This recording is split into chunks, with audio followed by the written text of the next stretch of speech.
E3 2021 graced us with a ton of world premieres and great announcements from AAA and AA studios. But indie games also had a huge presence at this year's show. And so without further ado, here are 5 indie games that I'm looking forward to getting my hands on in the future. FireGirl is a roguelite firefighting platformer set in a fantasy world of living fire monsters.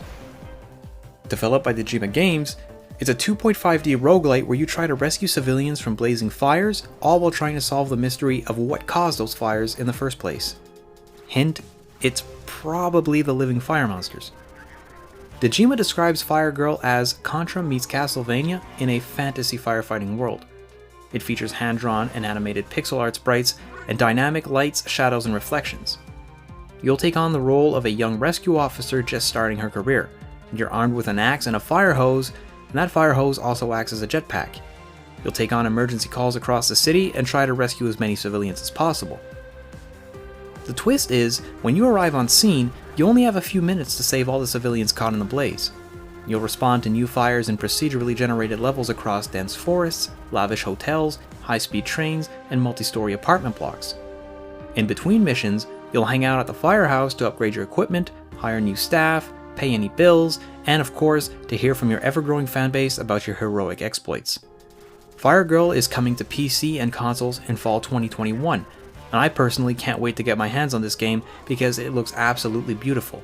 And, of course, who doesn't like a good roguelike?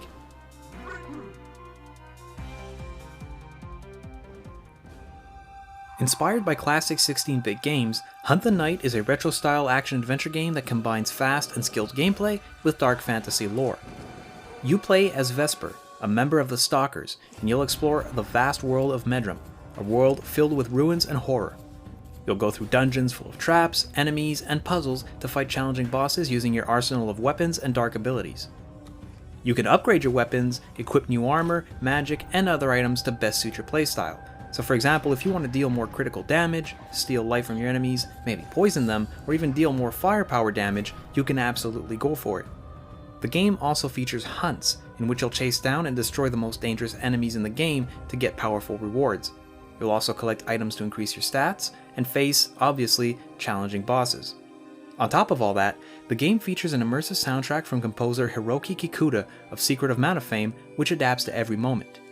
Hunt the Night has no release date right now, but it will launch on PC with more platforms to be announced.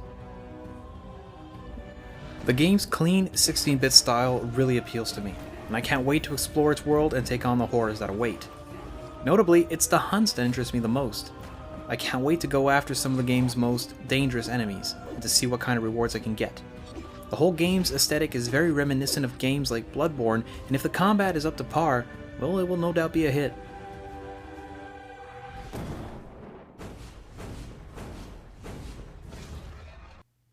Coming up at number 3 is Tales of Iron, an RPG adventure with brutal Souls-like combat. The hand-drawn title is fully narrated by Doug Cockle, who you may know as Geralt of Rivia from The Witcher. Was only ever short-lived. Until finally... As Reggie, heir to the Rat Throne, you must restore your broken kingdom by banishing the merciless Frog Clan and their ferocious leader, Greenwort. And as you explore the deceptively charming world, you'll encounter a cast of unique companions ready to aid you in your adventure. And you'll need all the help you can get, whether that's from new meal recipes, blueprints to forge deadly weapons and armor, or even a land-chugging, armor-plated mole-mobile.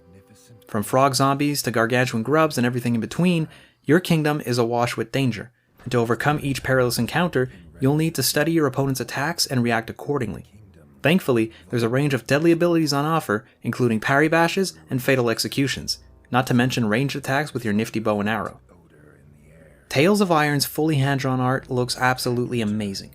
The combat on display seems brutal and challenging, and let's be honest here, who doesn't want to listen to Geralt narrate your adventure? Burned everything in his path towards the Crimson Keep. King Rattus gazed down upon his withered claws. At number 2 we have Koromon, and as far as Pokemon-inspired games go, Koromon is set to be a real competitor.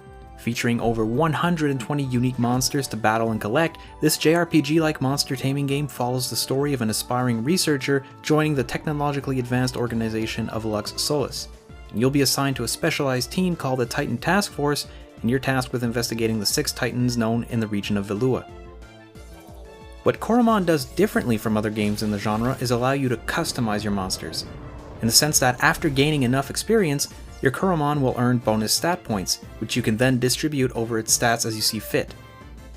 And character customization also allows you to create a trainer that fully represents you and your style, and music inspired by the genre's greatest soundtracks will accompany you through your adventure. You can play a free demo of Koromon right now on Steam, and the game will be available on PC and is also coming to Nintendo Switch. For now, the release window is currently early 2022. Koromon is shaping up to be more than just another Pokemon clone. It has a great art style, a huge amount of unique monsters, and its stat system is something unique that could really shake up the genre.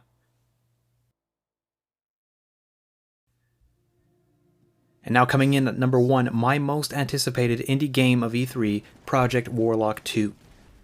The original Project Warlock was a retro first-person shooter inspired by the genre's forefathers. Games like Doom, Blood, Hexen all influenced the game's look and feel. And last year, the Gaming Couch reviewed the first entry in the franchise and gave it an 8 out of 10, calling it a love letter to old-school first-person shooters. Now, Project Warlock 2 is set to take what made the original such a great game and expand on it. More verticality, refined spell mechanics, new enemies, and more. Project Warlock 2 picks up right after the events of the first game.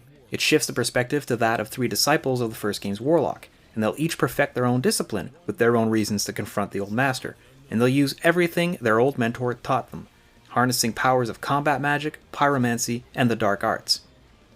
In keeping with the original's old-school, early 90s look, Project Warlock 2 looks pretty much like what a mid-90s sequel would look like.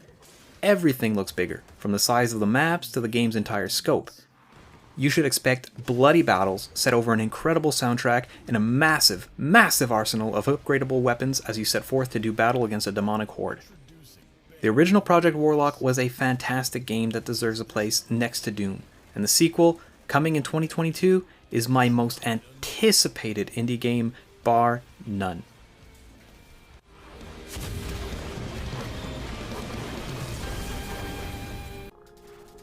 Well, there you have it, my top 5 indie games from E3.